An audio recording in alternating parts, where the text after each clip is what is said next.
Hi, it's me again with Corel Draw Tips and Tricks.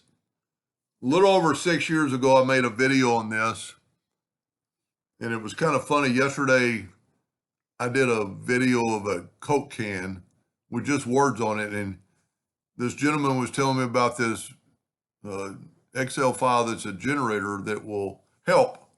Well, you don't really need it with text, but you need it with circles. When you're doing a circle on a cylindrical object, I just use a soup can. This one is perfectly round. This one is not. I printed them on the same piece of paper. This is the bottom one. It looks round on the computer, but it looks like an egg.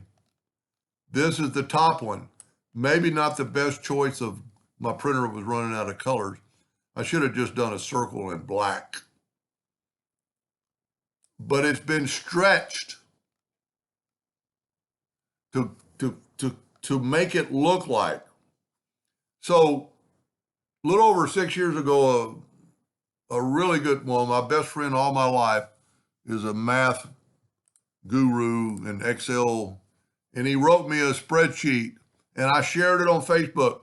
Well, yesterday, this gentleman sent me that Excel file that I've used for years. I use it when I have a round logo, and I told him, I said, it's kind of funny, that's mine. It's not actually mine, my friend, but I mean, I promoted it. So if you will email me, and I'll put my email at the end of the video, what it does, this can was 2.81 across. I did diameter. If you have a good tape, you can use the circumference. You can use either one of these. My logo was 2 inches. If I would have set my logo on 3, maybe it can't be bigger than the diameter, I guess. Let's say your logo is only 1. You need to just stretch it out 1.022. But on like a 2-inch logo, it ended up being 2.249.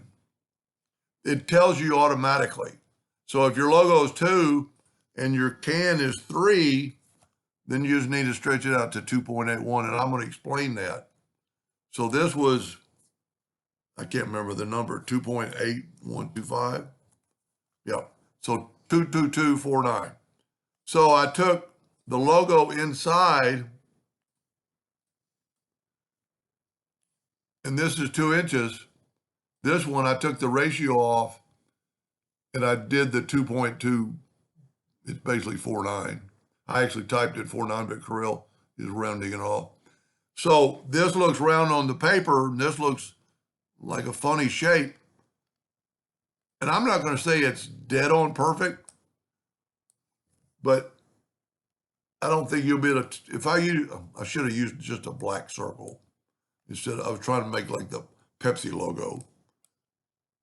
It gets you really, really close. And the gentleman that does it says he done a lot of Yetis for people in round logos, and he said it saved him a lot of cups. So I'll put my email at the bottom of the video. If you'll email me and ask me for just call it logo generator, I'll send it to you. You've got to have Excel to make it work. Anyway, I hope that helped many people in the future, and thank you for watching.